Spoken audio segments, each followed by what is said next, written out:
Gottfried Wilhelm Leibniz nació en Leipzig en 1646. Fue hombre de leyes, matemático, alquimista, historiador y filósofo.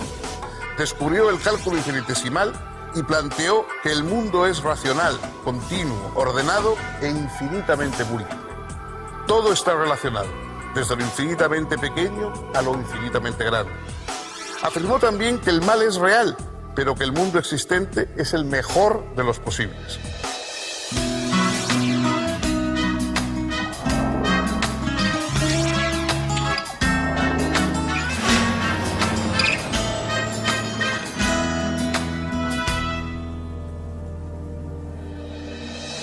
Bienvenidos, ¿cómo están? Hoy vamos a hablar de un filósofo que fue también un hombre de mundo. Sirvió a príncipes, fue confidente y amigo de princesas. Leibniz fue una figura importante en su época y un poco, quizá me tomen todo. Fue una de las primeras figuras que en Europa tuvo conciencia de una unión europea, de una unión de los estados y de una unión de las religiones. Él pensó que los cristianos estaban enfrentados unos con otros por malentendidos de lenguaje. Uno de sus primeros proyectos fue lograr un lenguaje diferente de los lenguajes naturales, un lenguaje preciso, un lenguaje que pudiera ser utilizado por todos, un lenguaje universal, de tal modo que no hubiera los malentendidos que suele haber entre los seres humanos y que enfrenta a cristianos con cristianos, a europeos con europeos, etc. Sus proyectos fueron extraordinariamente varios. Viajó mucho, escribió de matemáticas, escribió de metafísica, pero realmente la obra que publicó durante su vida fue muy escasa. Publicó unos pequeños libros, a diferencia de los grandes tratados filosóficos que suelen ser más o menos monumentales. Leibniz solo publicaba cuadernillos, publicaba unos estudios muy breves. De modo que siempre nos ha quedado la duda respecto a qué pensaba de las cosas, porque muchas de las opiniones de Leibniz nos llegan de una manera indirecta o por su correspondencia, que tuvo una correspondencia muy amplia sobre todo con damas de la alta nobleza y con personajes importantes de la política de su tiempo. Él tuvo de alguna manera dos enfrentamientos polémicos con dos figuras muy importantes de la época. Por una parte, el cálculo infinitesimal, que fue uno de sus grandes hallazgos teóricos, le enfrentó con los partidarios de Newton, porque decían que Newton lo había descubierto antes que él. Probablemente en realidad lo descubrieron ambos, cada uno por su lado, pero eso produjo un enfrentamiento bastante ácido. Y otro con John Locke. Locke decía que en nuestro espíritu, no en nuestro entendimiento, no hay nada hasta que los sentidos nos dan los datos a partir de los cuales comenzamos a pensar. Leibniz le corrigió diciendo que efectivamente en el entendimiento no hay nada antes de que los sentidos aporten sus datos, pero está el entendimiento mismo. El entendimiento mismo ya es una realidad antes de que los sentidos aporten sus datos. Frente a Newton, frente a Locke y a través de Europa, en búsqueda por una parte de la armonía y de la reconciliación entre los pueblos y por otra parte buscando también una justificación a los aparentes males producidos bajo la magnanimidad y la benevolencia divina, ahí vivió pasó la vida de Leibniz. Y eso es lo que vamos a presentarles a ustedes si son tan gentiles que nos acompañan en este programa.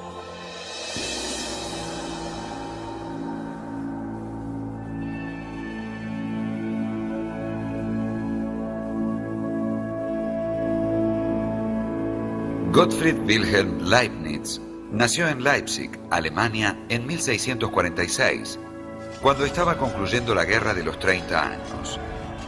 Su padre fue profesor universitario.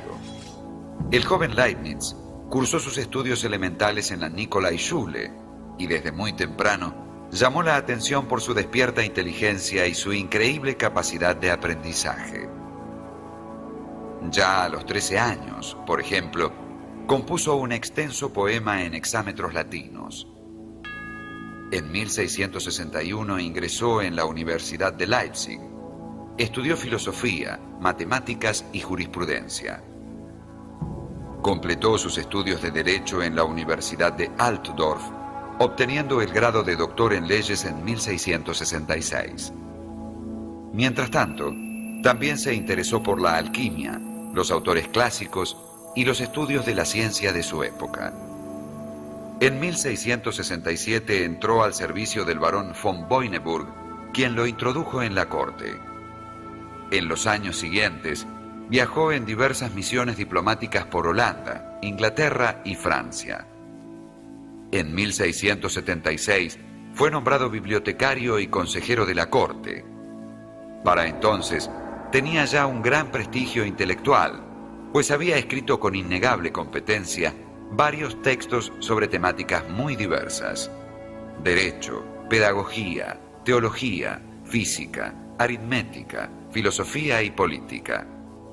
Por esta época escribió una detallada historia de la ciudad de Hannover. Como también tenía conocimientos de ingeniería, proyectó diseños de largavistas, submarinos y bombas de aire. Desarrolló, por otra parte, los principios de un arte combinatoria, a partir de la cual inventó la primera máquina de calcular de la historia. Diseñó dos modelos de ella. La primera era una máquina aritmética, capaz de resolver cálculos y problemas geométricos. La segunda, una máquina algebraica, para resolver ecuaciones. Por otra parte, aplicó las matemáticas a los problemas de movimiento, sentando así las bases de la dinámica moderna. Pero el aporte fundamental de Leibniz a las ciencias exactas fue su descubrimiento del cálculo infinitesimal. Curiosamente, este despliegue del pensamiento físico y matemático se basaba en uno de los principios básicos de la filosofía leibniziana: la noción de la continuidad de la naturaleza. No hay discontinuidad en la naturaleza. Todo está relacionado, desde lo infinitamente pequeño a lo infinitamente grande. El cálculo infinitesimal no es más que la expresión matemática de esa continuidad. Y porque todo está relacionado, nada es sin por qué. Todo lo que es tiene su razón de ser.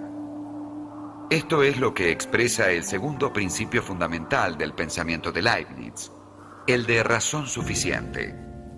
Es decir, que todo tiene alguna razón, todo tiene algún sentido. Todos estos desarrollos enormemente importantes giraban alrededor de su idea de la unidad del saber humano. Si el universo es un sistema armonioso, el saber debe ser uno solo, capaz de aprender las conexiones esenciales entre todos los seres. Leibniz aspiraba, en ese sentido, a una ciencia universal que pudiese articular y deducir todos los conocimientos que no son asequibles.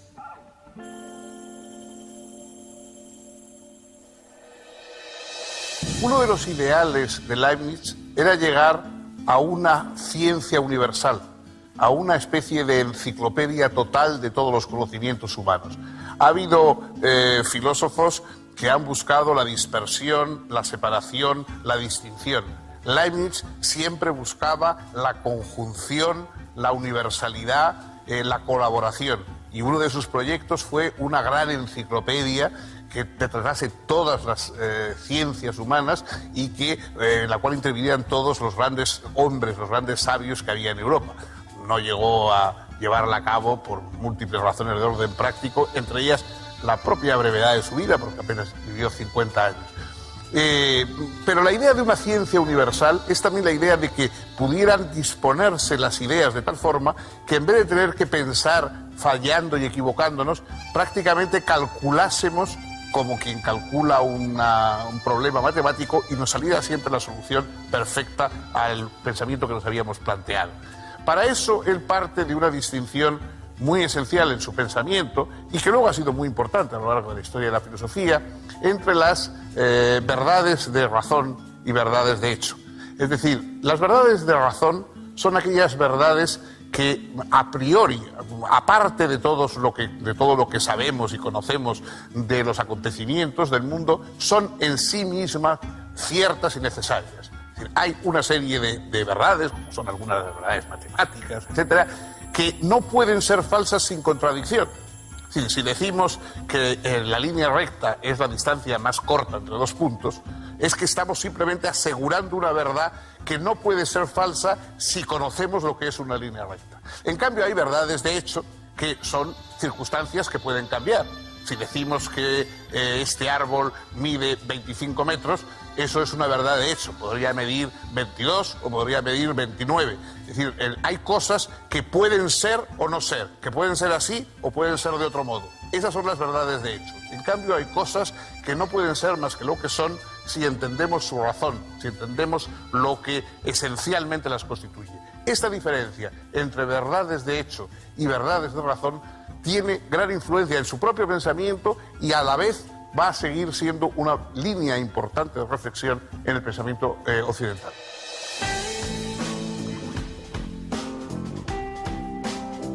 De 1676 en adelante, la actividad de Leibniz fue asombrosa. Cumplió tareas de juez en la corte, realizó experimentos físicos. Durante 5 años dirigió y organizó la explotación de las minas de sal de Harz en la cordillera alemana. Fundó y dirigió un periódico filosófico y científico. Comenzó a redactar una historia de la Casa de Brunswick en la que habría de trabajar hasta el fin de sus días. Hizo numerosos viajes por Italia y otros países. Cumplió misiones diplomáticas. Intentó reunir y conciliar a las diferentes iglesias cristianas. Defendió ante Luis XIV de Francia y ante Pedro el Grande de Rusia la idea de una alianza de estados cristianos para formar una especie de Europa unida. Convocó a los científicos a unir sus esfuerzos en la confección de una enciclopedia que reuniera todo el saber de su época. Fundó la Academia de Ciencias de Berlín y escribió numerosos textos filosóficos, generalmente breves y de ocasión. A través de esos textos, conocemos el pensamiento filosófico de Leibniz, profundamente racionalista y optimista. El universo se le presenta como un sistema infinitamente armonioso, en el que hay a la vez unidad y multiplicidad, así como coordinación y diferenciación de cada una de sus partes. Para él, todo lo que es tiene una razón suficiente para ser, y para ser como es. Todo es comprensible y racional. El universo está lleno de sentido. Claro que esta visión optimista tiene que dar cuenta de aquello que parece no tener sentido, y ello es el enigma del mal. Si Dios es bueno, ¿por qué permite el mal? Leibniz enfrentó esta delicada cuestión en una de sus obras más famosas, la Teodicea.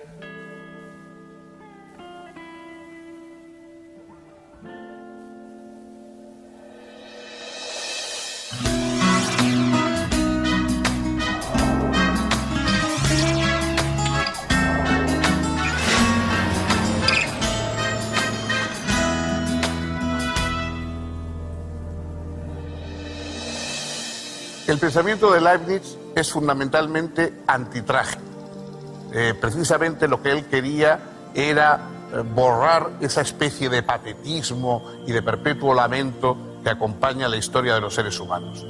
Pero es que, diremos, existen muchos males, unos males indudables. Por mucho que se nos hable de la benevolencia y de la omnipotencia divina, estamos rodeados de males terribles en ocasiones. Leibniz dice que esos males son aparentes, o sea, no niega que sean males, pero niega que el mundo pudiera existir sin ellos.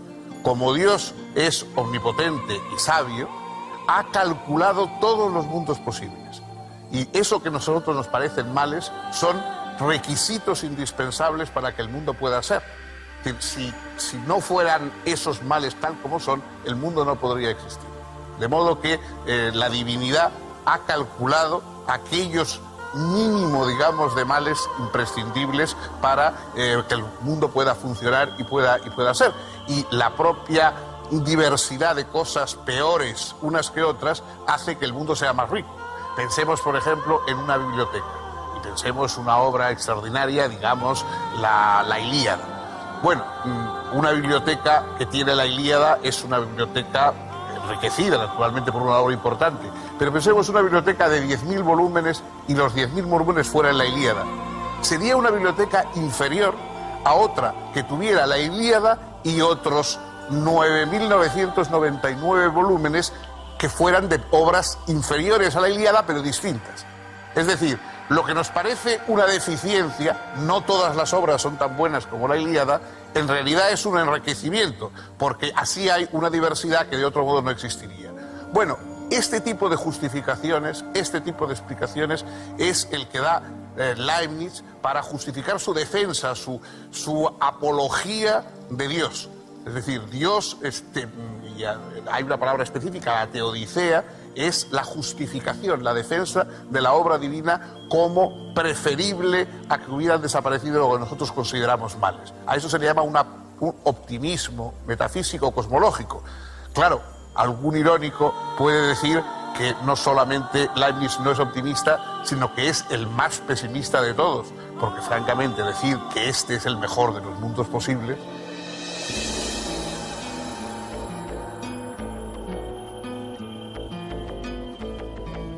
Para Leibniz, el mundo en que vivimos no es perfectamente bueno, pero es, sin embargo, el mejor posible. Puede apenarnos que el lobo coma al cabrito, pero si no hubiese lobos, la población de cabras crecería sin límite, acabaría con toda la comida, desertificaría las planicies y entonces todas las cabras y sus cabritos morirían. Es preferible, pues, que haya lobos y que se coman a algunos herbívoros y que de esa manera mantengan el equilibrio. Ningún argumento podría convencer a Leibniz, de este modo, de que el mundo no fuese racional, continuo y bien ordenado. Pero, por otra parte, Leibniz afirmaba que el mundo no puede reducirse a una sustancia única, tal como entendía Spinoza. No hay una realidad única, un solo todo, omniabarcante y omnipresente, del que todo ser particular sea mera expresión. Por el contrario, para Leibniz el mundo real, en tanto que ha de ser pensado como la óptima combinación de posibilidades, es el que ha de admitir la máxima complejidad y diversidad. Leibniz desplegó este extremo pluralismo ontológico en su doctrina de las mónadas. El texto donde expuso estas opiniones se llamó, precisamente, Monadología. Las mónadas son las manifestaciones de todo cuanto existe en forma de unidades, en ese continuo que es la naturaleza y que está constituido por infinita cantidad de mónadas. Nosotros somos mónadas. Nuestro espíritu es una mónada, pero a su vez nosotros estamos constituidos por distintos tipos de mónadas. Entonces, una mónada es algo así como el principio indiscernible, básico, que constituye todo cuanto existe. Estas unidades son fundamentalmente dinámicas, de modo que el fondo de la materia sería actividad que se va desplegando en el tiempo. La sincronización del movimiento inmanente de todas las mónadas es lo que forma la armonía del mundo. Cada mónada es viviente espejo del universo desde una perspectiva determinada, de modo que aunque el universo sea el mismo, cada mónada lo refleja desde su particular punto de vista, o sea, desde el núcleo de las percepciones y apetitos que constituye en cada caso la individualidad. Y para Leibniz, cada individualidad vale un mundo, o al menos una perspectiva única e intransferible del universo creado por Dios. En tanto individuos, los hombres son espontáneos, contingentes y racionales. Al igual que todas las criaturas, tendemos hacia Dios, que es la mónada suprema, pero a diferencia de las demás criaturas, somos capaces de amarlo conscientemente en la libre observancia de su ley. En ese amor, los otros hombres, justamente gracias a sus diferencias, han de complementarnos, de modo de integrarnos recíprocamente como coronamiento de la obra creadora de Dios. Estaríamos, pues, unidos en ese común amor universal que nos constituye. El prestigio de Leibniz se extinguió a principios del siglo XVIII y sus últimos años fueron duros. Al morir la reina Sofía Carlota, a quien lo unía una cálida amistad, en 1705, el filósofo cayó en desgracia en la corte prusiana. Poco después, se vio envuelto en una molesta discusión con los físicos ingleses que reclamaban para Newton la prioridad del descubrimiento del cálculo infinitesimal y que arrojaron sobre él la sospecha del plagio. A consecuencia de esta situación, en 1710 sus colegas lo reemplazaron en la presidencia de la Academia de Ciencias de Berlín. En 1714 también se vio envuelto en algunas situaciones incómodas con los jesuitas y las autoridades protestantes que recelaban de su fidelidad. Todo esto lo fue aislando cada vez más. Murió a los 70 años, en 1716, la noche del 14 de noviembre, mientras conversaba con su médico sobre temas de alquimia.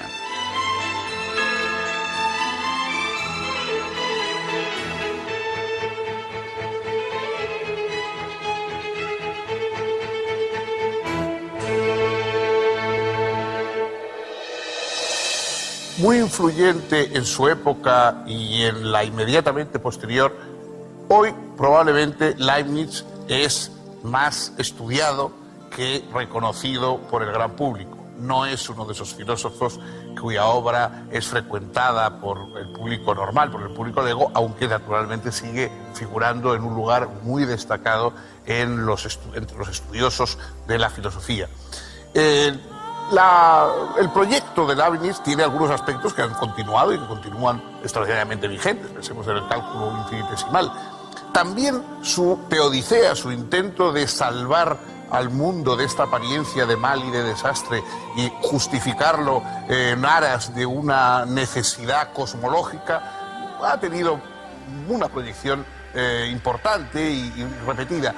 Otras de sus ideas metafísicas, la monadología, por ejemplo, es muy ingeniosa, pero realmente no creo que hoy tenga ningún tipo de permanencia en la filosofía ni en el pensamiento actual. Aunque sí es verdad que esa idea de decir que cada una de las cosas están compuestas de otra especie de pequeños mundos, digamos, nuestro mundo está compuesto de otros pequeños mundos y que uno puede ir descendiendo cada vez más buscando otros mundos dentro, como cajas chinas, unos dentro de otros, y probablemente ascendiendo también hacia otros mundos más extensos, más comprensivos que el nuestro.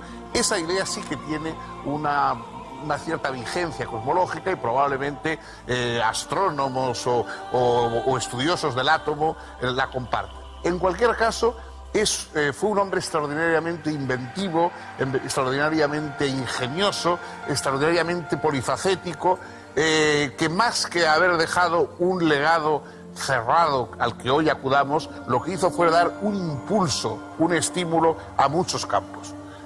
Bueno, la próxima vez continuaremos con esta aventura de la filosofía a lo largo de los tiempos hasta llegar a nosotros.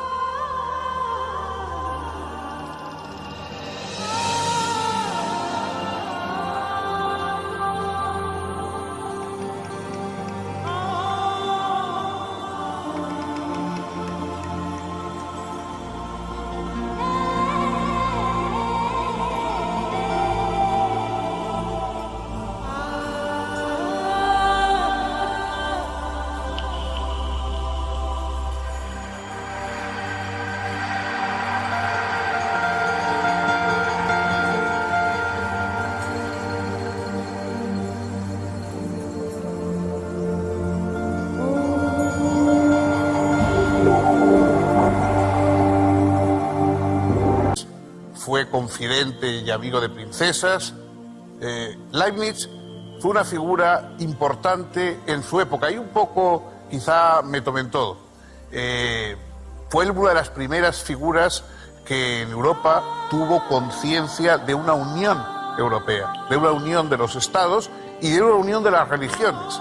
Él pensó que los cristianos estaban enfrentados unos con otros por malentendidos de lenguaje. Uno de sus primeros proyectos fue lograr un lenguaje diferente de los lenguajes naturales, un lenguaje preciso, un lenguaje que pudiera ser utilizado por todos, un lenguaje universal, de tal modo que no hubiera los malentendidos que suele haber entre los seres humanos y que enfrenta a cristianos con cristianos, a europeos con europeos, etc. Sus proyectos fueron extraordinariamente varios. Viajó mucho, escribió de matemáticas, escribió Magnanimidad y la benevolencia divina. Ahí vivió pasó la vida de Leibniz. Y eso es lo que vamos a presentarles a ustedes si son tan gentiles que nos acompañan en este programa.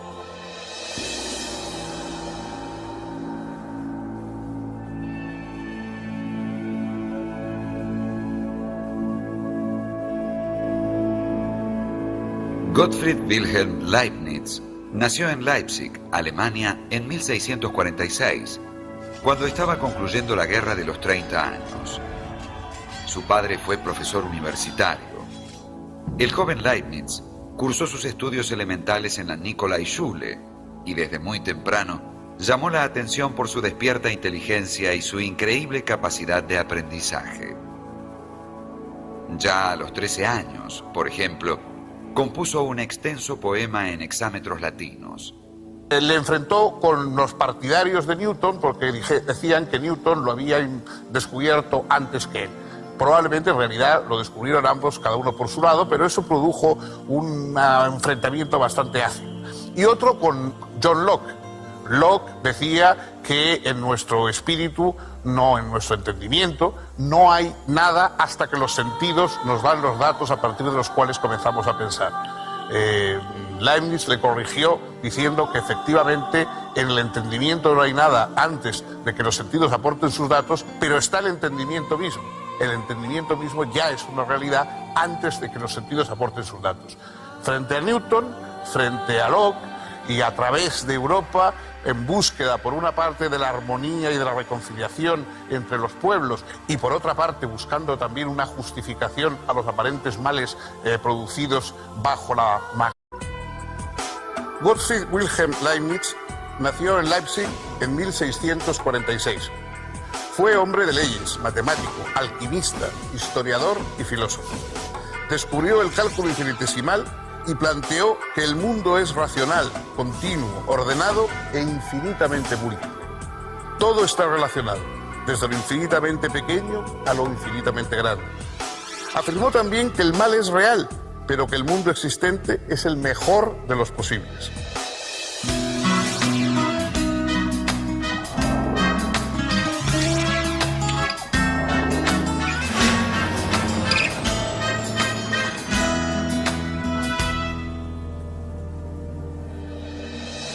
Bienvenidos, ¿cómo están? Hoy vamos a hablar de un filósofo que fue también un hombre de mundo.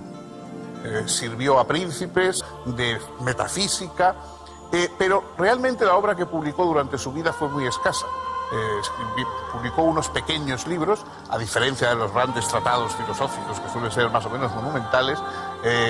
Leibniz solo publicaba cuadernillos, publicaba unos estudios muy breves.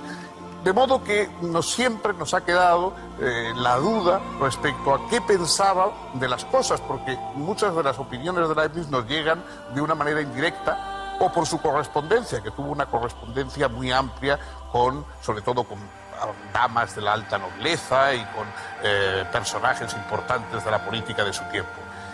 Él tuvo de alguna manera dos enfrentamientos polémicos con dos figuras muy importantes de la época. Por una parte, el cálculo infinitesimal, que fue uno de sus grandes hallazgos teóricos,